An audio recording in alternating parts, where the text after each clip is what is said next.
เอาគេដើម្បីកំរាយ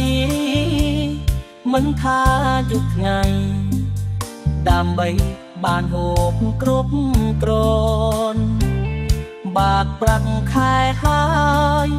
ដាសងគេសឹងមិនតន់ទូយើងរកបានរាប់ពាន់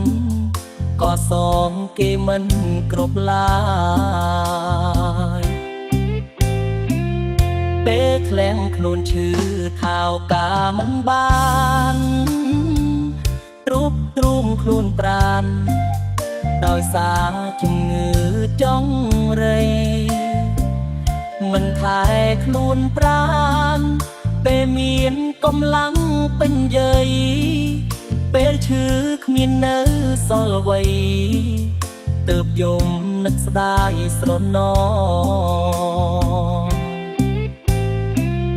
ធ្វើការយូរហើយគ្មានសល់អ្វីទេយូរឆ្នាំយូរខែនៅសល់ត្រឹមតែជំងឺមិនហ៊ានសម្រាកធ្វើការយូរដល់មេឃភ្លឺពេលដែលខ្ញុំធ្លាក់ខ្លួនឈឺទើបដឹងលុយមិនសំខាន់ខ្ញុំសូមត្រៀមផ្ដាំបងប្អូនប្រុសស្រីកុំត្រាប់តាមអី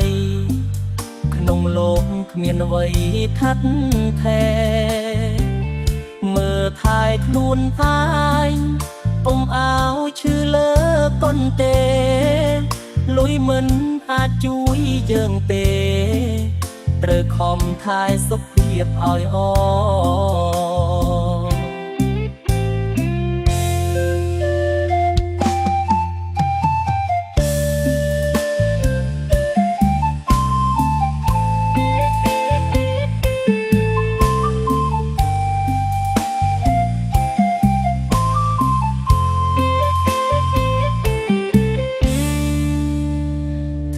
ការឲ្យគេ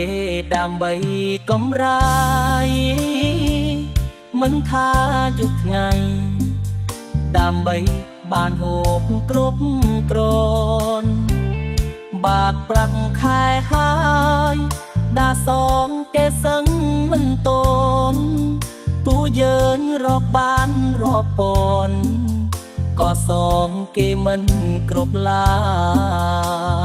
យពេលក្លែងខ្លួនឈឺខោកាមិនបានទ្រុបទ្រុំខ្លួនប្រានដោយសារជំងឺចុងរៃ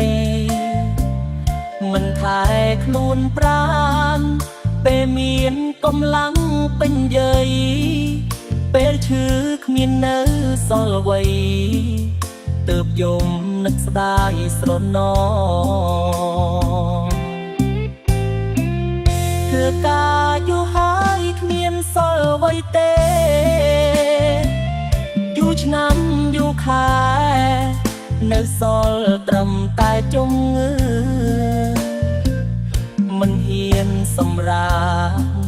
ធ្វើការយូរដល់មេឃភ្លឺពេលដែលខ្ញុំធ្លាក់ខ្លួនឈឺទើបដឹងលុយមិនសំខាន់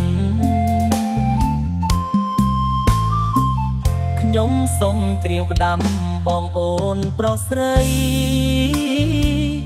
កុំត្រាប់តាមអីក្នុងលោកគ្មានអ្វីខាត់ថែមើលថែខ្លួនហើយពុំអោឈឺលើ